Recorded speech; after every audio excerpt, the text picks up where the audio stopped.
There are a lot worse things to do for money. I think there's too many.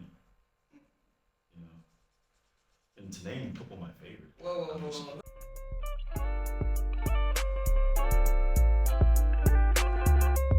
Hi guys, I'm Amaka. I'm the girl that likes to color, and this is Colorful Theories, where I have conversations over coloring books with some really cool people that I know. And today I'm joined by someone I consider a really good friend. The one of the head honchos of the community, HUBBLEDVISION. This is my good friend Jan. Hey bud. How you doing? But yeah. Like I said, thank you for having me. How you doing? How you doing? Feel good. You know, it's a wonderful Friday. Okay. I like coloring. Yeah, me too.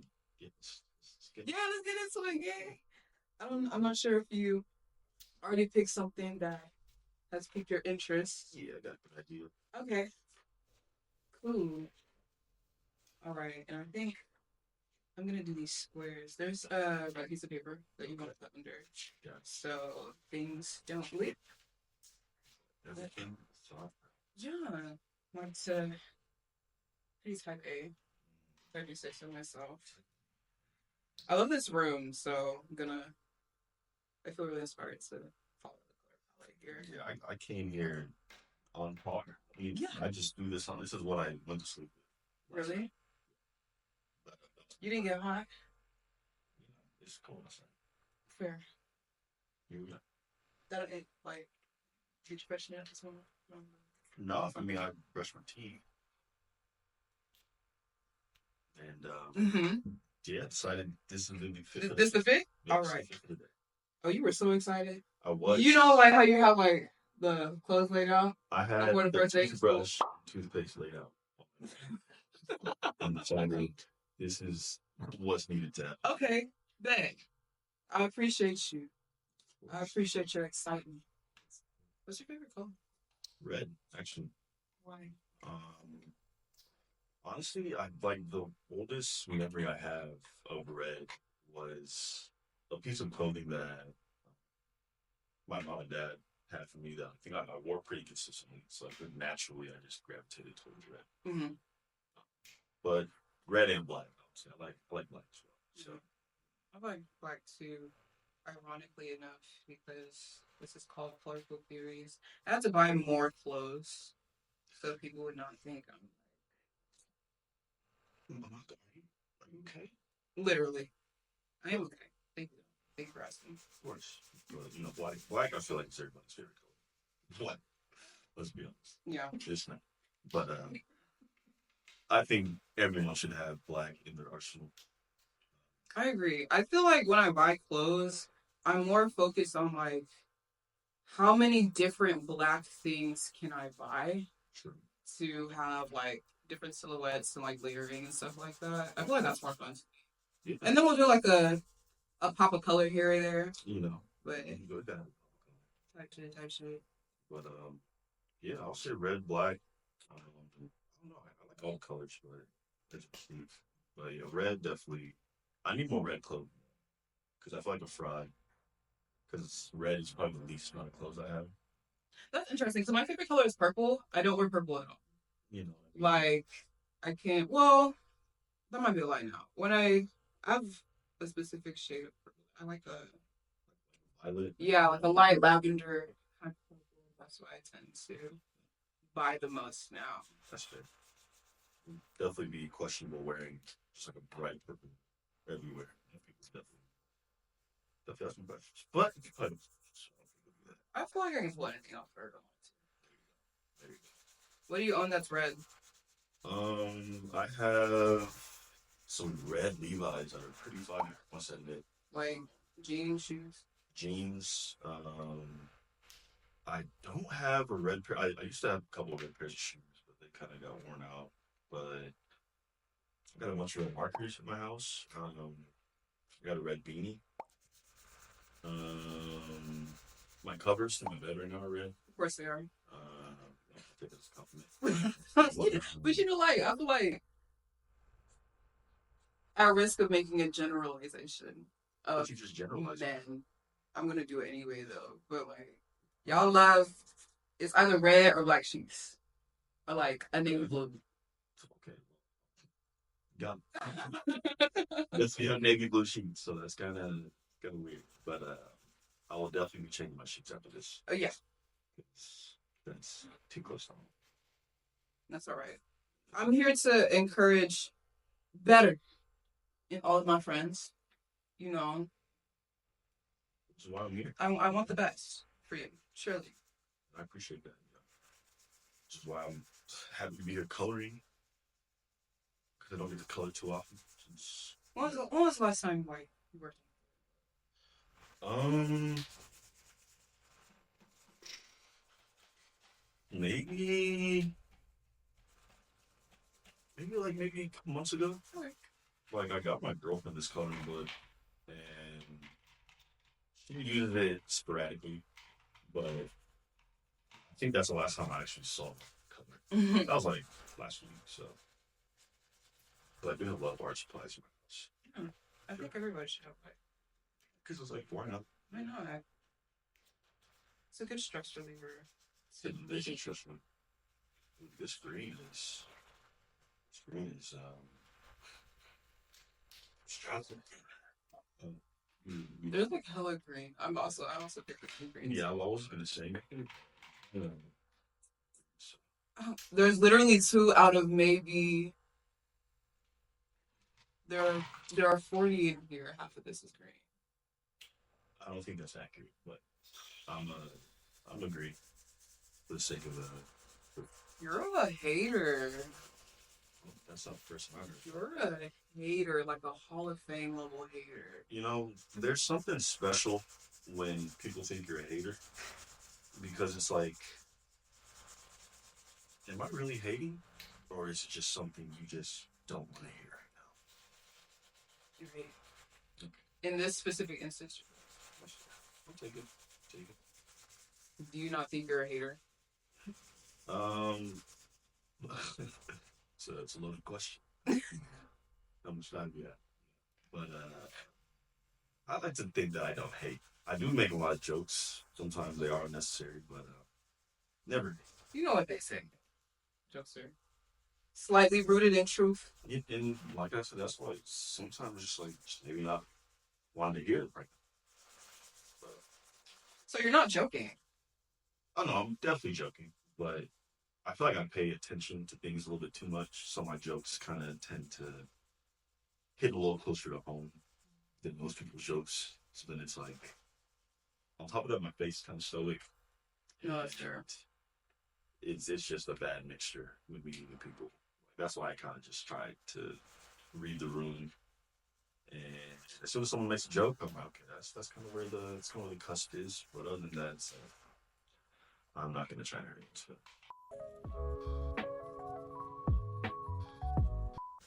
You're moving to New York soon. Yeah, I'm about to move to New York. I'll be in Brooklyn. I'll be in Coney Island, right on the beach. Everyone's telling me it's gonna be cold, but it's like, okay. And the point is, there's heaters. But yeah, I'm excited. Um, grew up in Austin. Grew up in Texas my whole life. Spent the last year and a half, 2 years traveling for work. So I think that alone gave me a good idea of where I want to be and where I should be, with all the various things that I do. Mm-hmm. So, yeah, Brooklyn will be my new home come February. Brooklyn, Brooklyn, Brooklyn. Brooklyn in this bitch. Brooklyn, Brooklyn, Brooklyn, Brooklyn. And you know the rest. Yeah, okay. When you move to New York, are you gonna start dressing like that? And I'm glad you brought that up because ever since I got to college, like my sophomore, junior year, like people would always tell me that I look like I'm from New York, right? Mm-hmm. And fast forward to now, it's kind of funny that I'm about to live in New York, but yeah, I never really knew what that means. And so, yeah, I mean, I guess it was just a matter of time, Mm-hmm. or people were just forcing my psyche to drive me to New York. And it worked. So yeah, that's. So you are gonna start dressing like. I think I already do. Yes. You know, like there's a point in college where I first started getting my locks, and I was dressing a lot more uh, dressier, no pun intended. And I had a French fake ID. Sorry, mom. But yeah, and so people kind of assumed I was French just from how I looked, and then yeah, like once I cut my locks off, it was just like, oh, you look like you're from New York. Is that a good thing? Uh, yeah, it's just like you're like aura. Like, but then you hear about people in New York, and they tend to be, mean or I don't know. That's why I was just like, let me just take this other compliment. So far, That's. you know.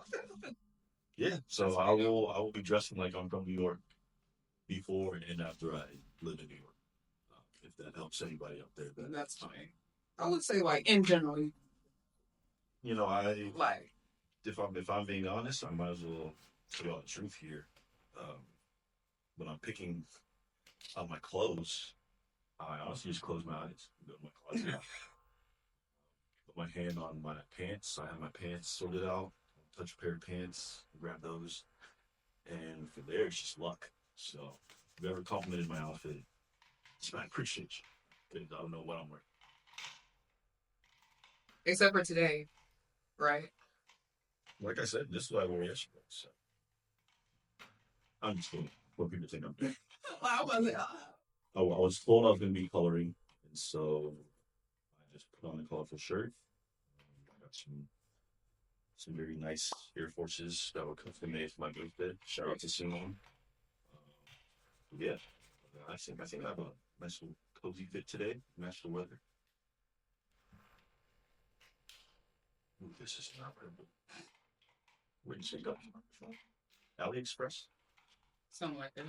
Gotcha. So I got to be economical in these times now. The colors are colors. You can. Oh, I was gonna say you can test in the red, but it wouldn't translate. But okay. So I have a question.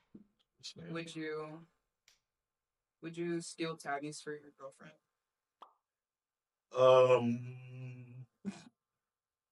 how old am I? You're asking this question.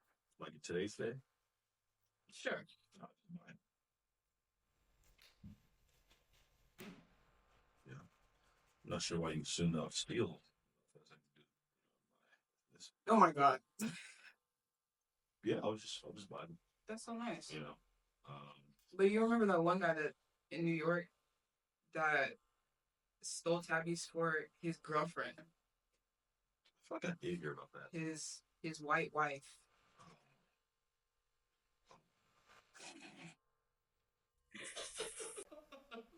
Yeah, no comment. Yeah, I think I did hear about that. Mm-hmm. Would I go to those lengths in that circumstance? I really can't relate. Um, yeah, just vibe or work like the rest of us and save up the money. Or if you can't afford them, get your priorities together first. Ooh. And then get older sister. You heard it here, folks. You heard it here first. You heard it here first, folks. There. I'll be teleprompter. ooh, I'll be stuttering real bad. Uh, you are touching on all the good topics. I had the worst stutter growing up. Like it was painful. Like textbook cannot get your words out, stutter, and like people don't believe me whenever I tell them, just because kind of how I articulate myself. But it's because I didn't go to speech therapy. I just started reading books, started playing games like FIFA where they have all the nations and you got to be able to pronounce the nations correctly. And if anyone knows anything about the world, every country is not the easiest to pronounce or say. Mm-hmm. And so I think doing stuff like that, and just being around my parents with the different languages they speak kind of gave me free range to kind of adjust my own stutter. Just kind of teach myself to slow down. Yeah, I used to have a bad stuff like you feel like a chainsaw. What? You've heard like chainsaw, Like, right? like when you Yeah, gotta like say right, yeah. that. That's how you sounded? Yeah.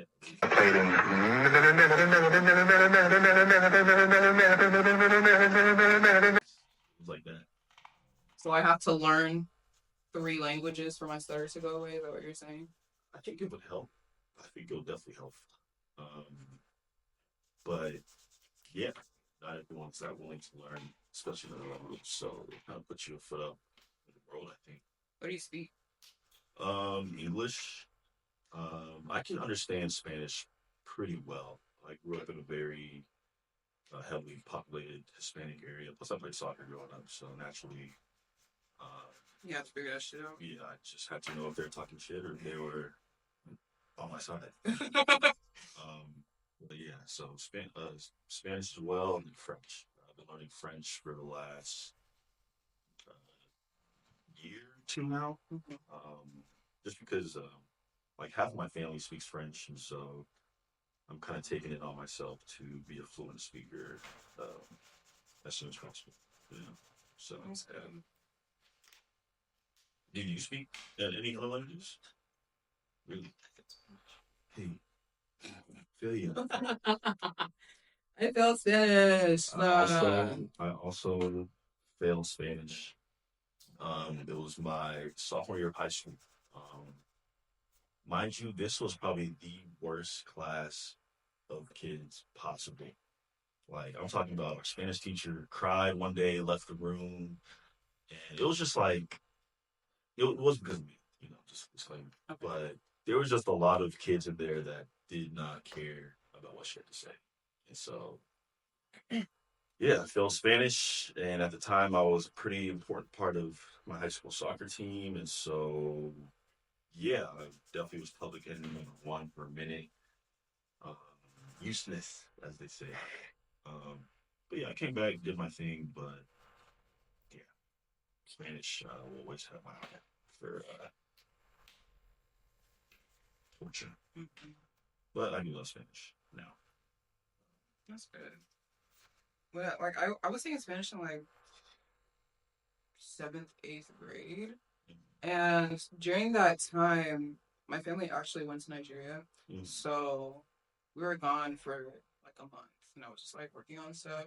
But like whatever was taught to me, lost in that month.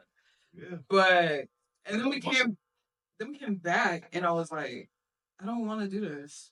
So I just like would not go to Spanish class. I would go anywhere other than Spanish class. To the point where I got a truancy letter in the mail. And you went back home and said, "This is all I need." I definitely intercepted that for my parents so they didn't see that. I was like, oh my god, they're gonna let me go to court. I was You were able to intercept mail. yes. Let me tell you, there is not one piece of mail that I was able to see first growing up in my house. Like any piece of mail that I got already opened as if somebody tried to chew through it. And my mom would act like she didn't know what was in it. I said, "Oh, you got some mail. But did you read it?" No. It's like the mail is open. Oh, that's funny because my parents would be like, "Oh, you got some mail, all open. Like, here's what's in it. Why'd you get this B? Where did that come from?" And it's like at that point, like I get it, like being young and your parents just trying to like, keep you in order with whatever you have coming in. But no, I was still like 18, 19 days to be opening my mail. Like, hey, good. Oh yeah, my mom did that too. As soon as I got back from college, it was just same old, and so that had to be addressed. Very. Yeah. So, how did you know it was time for you to move to New York? Yeah, I think mainly like the last year and a half that I've been kind of moving around due to the job I had at the time, as well as the creative stuff that we've been doing.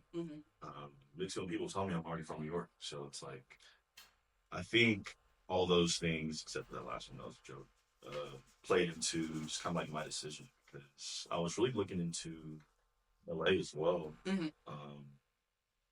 But I ended up going to New York. I think it was in September, and we did a event for Fashion Week, and so That was dope. kind of seeing that reception and seeing the type of community they have there, yeah, it kind of like sealed the deal. On top of me realizing how many people I knew that lived in New York, it kind of made it like, okay, I'm not just taking a leap of faith into a unknown land. It's like, yeah, I'll be there. I'll have my girlfriend there, but I'll have a lot of friends there as well. And so, yeah, it's kind of just no brainer at that point. That was dope. I love it for you. So, is it? Did you get tired of Austin? Is it just like, did you I don't hit think a I'll ceiling? ever. We What is definitely haven't hit the ceiling out here. I think just over the last 3 years, we've done a lot to where it's like we've solidified ourselves in what we do, like individually, but also communal wise. And so, um, yeah, it was just kind of it's one of those like life paths where it's like you've done what you wanted to do, you hit all your points, you accomplished more than what you wanted to do, to where it's like okay, we could always come back here. Like I'm from Austin, like my family's still gonna be here for a while. They're thinking about going back to Africa as well, but yeah, we feel like we can always come back. So after you kind of get that feeling, you start to look elsewhere and see what else you could be a part of or what else you could accomplish in a foreign land as well. I think that's dope. Explain Hubbled Vision to me, like I'm 5. So okay. Yeah. So we are a creative satellite. Okay. If you don't know what a satellite is, it is a vehicle that resides in space, and it kind of has various things that it does, whether it be for networking purposes, whether it be for um, what's it called, photos of space, whether it be for just like discovery, um, stuff like that. And so I used Hubble, as the Hubble Space Telescope.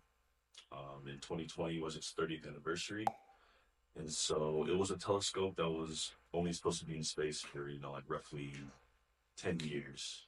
And 2020 was its 30th anniversary, so I kind of used that as an analogy for what we're trying to do.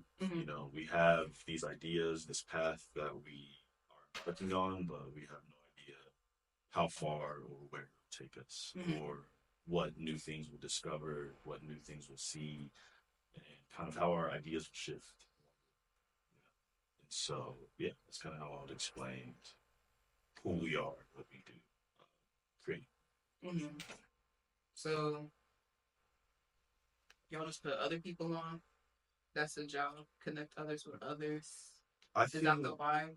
Yeah, I mean, I think a big part of it is sharing, right? So like discovery. And so I think a big part of what we do doesn't just stop with music.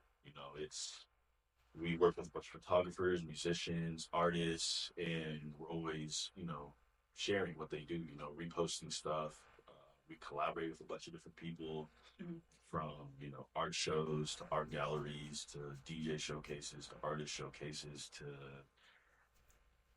creative marketing events to playlists to the sky. Yeah, we definitely spent a lot of time engaging in really just the creative process of how different things work, from production as well. Yeah, I think that's kind of what we do. And with that being said, naturally we are putting on different artists or creatives, working with different artists and creatives, and really just trying to project their story onto the people that we know, as well as the people that we don't know who just kind of are along for the ride. Okay. That's cool. So you throw events. That's like a piece of the puzzle. Mm-hmm. What's the what's the event that you've thrown that you're the most proud of? Most proud of. I feel like there's a couple. As far as recently, we had a very cool official Afrotech event Mm-hmm. that went very well. Was able to bring one of my favorite artists out of here, and yeah, had my aunties and uncle served in jollof rice. That rice is good, by the way. Very good. And we had Cajun food, we had art vendors, we had DJ, dope DJ lineup. So I think that as of recently was very cool to be a part of. As far as other events, I think like all of our like Hyperlab anniversaries were pretty dope. Mm-hmm. Got a lot of cool video from that, just a good time.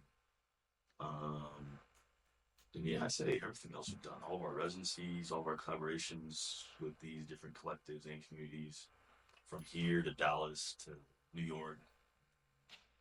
Yeah, I think we've really done a lot of cool stuff to where I don't think I have a single event that's like sticks out, because we've kind of made events our kind of forte now. Mm-hmm. So we kind of pour everything we can into everything we do, and I feel like that's why people gravitate towards us.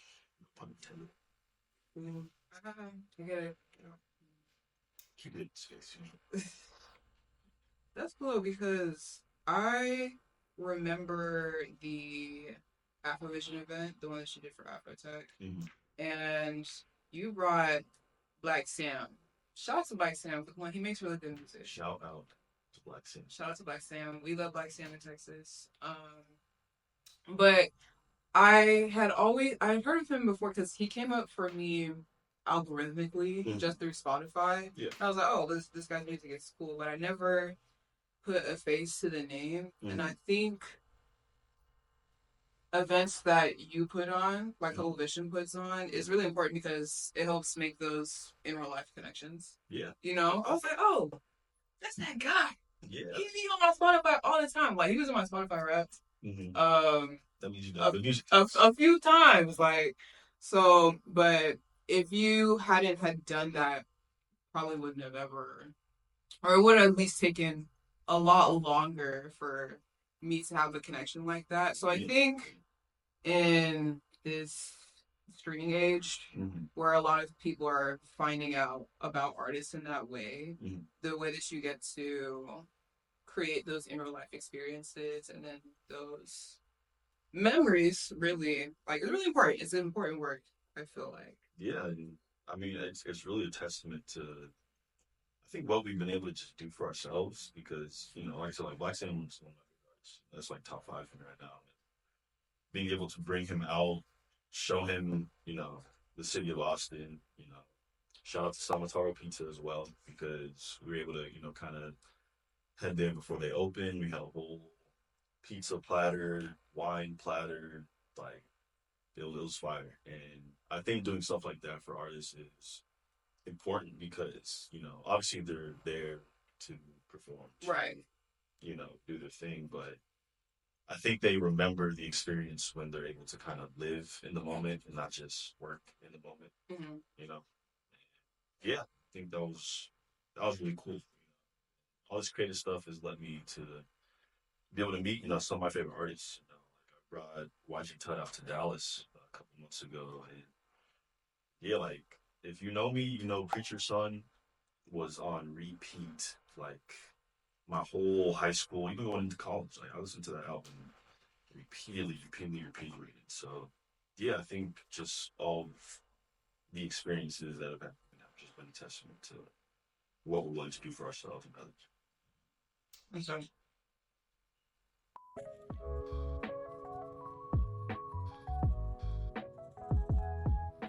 So, 2024, what's the biggest goal just for you personally? What do we want to see happen this year? Yeah, 2024. I want to come back with a Brooklyn accent. 2024. I really just want to keep putting myself in positions where I can create, Yeah. or help people create, or facilitate creation, um, or conjure, just anything. But yeah, I really want to be able to learn my surroundings, my new surroundings. I want to be able to bring my friends out to New York. Because people have been at my neck talking about, oh, she lives. I gotta get there first. Mm. But yeah, I just want to keep growing, um, personally, creatively, and I want to keep meeting with people. I want to keep putting together events. I produce a little bit, so I want to keep, making music. But yeah, I just want to keep doing stuff I've been doing here, but in a more taxing environment, if that makes sense. A more taxing environment. Yeah, so to where it's like my environment is making me want because I felt that here in Austin, maybe like the first 2 years we were doing various COVID stuff, but um, I feel like a lot of people here are content, with what they're doing, and there's nothing wrong with that. Just me personally, like I said, I grew up here, so I think if anyone has a reason to move or expand or you know experience another place, I think I definitely have that right, and I'm taking it full on. Yeah. So what about you? What about 2024. 2024? What is Amaka doing on a Tuesday in 2024? Coloring.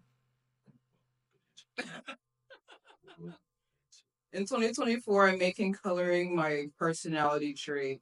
I'm going to be so insufferable about this. Okay. You won't be able to escape me, but in like a good way, you know? Just want to spread the vibes because, it's a lot going on.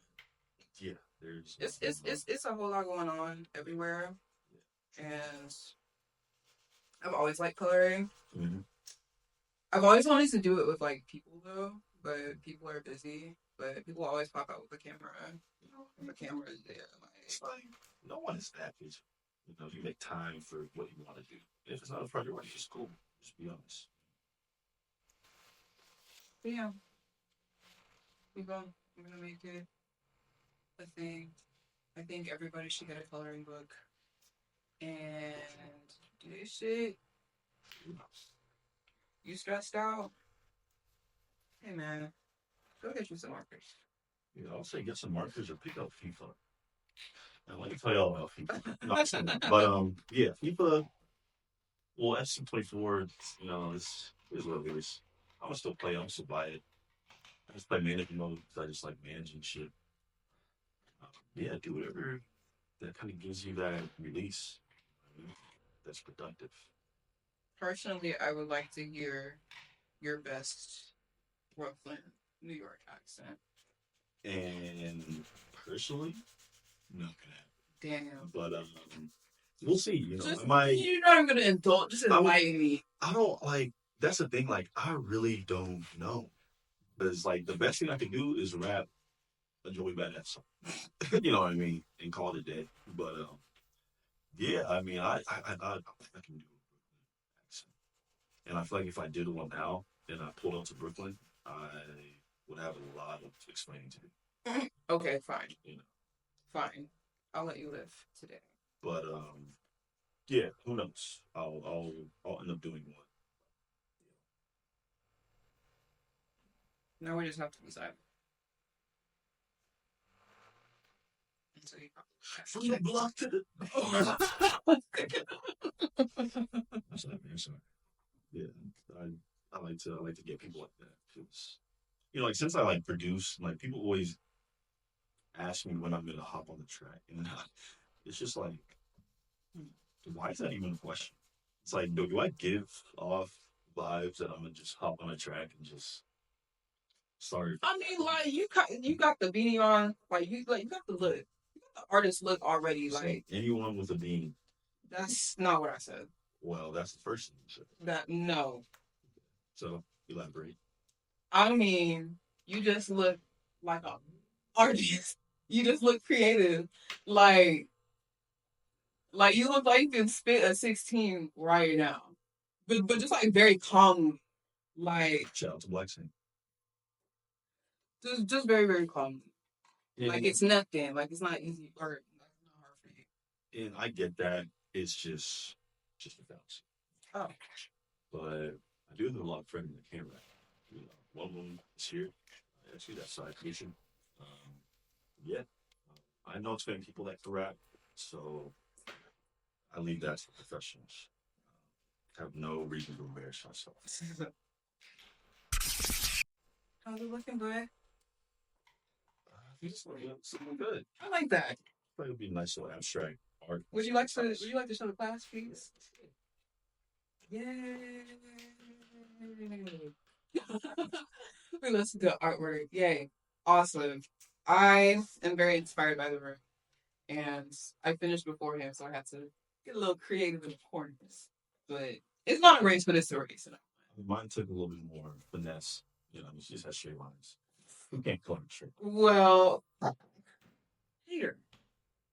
You're a hater. Full circle moment. Well, JM, can you tell everybody where people can find you and keep up with their work? Yeah, you can find me at jeanhorus, JeanIshorus. John being first part of my name in French, and Horus keeps you down the sky. Do your research. You can also find us at Hubble Vision, HUBBLED, one word, vision, right? Because people have called it Hubble Division. People have called it Hubble. I don't We know. have to get it right first time. Yeah, like there's been a lot of wrong pronunciations of it, and I get it, but it is Hubble Vision, one word. But yeah, that's where you can find all of our content, all of our stuff. So, all right, awesome. Yeah. Well, this was another episode of Colorful Theories. You can find us on YouTube, Instagram, and TikTok at Colorful Theories. Feel free to like this, comment on what we should do next, share this with a friend, and we'll see you next time with some more Colorful Theories.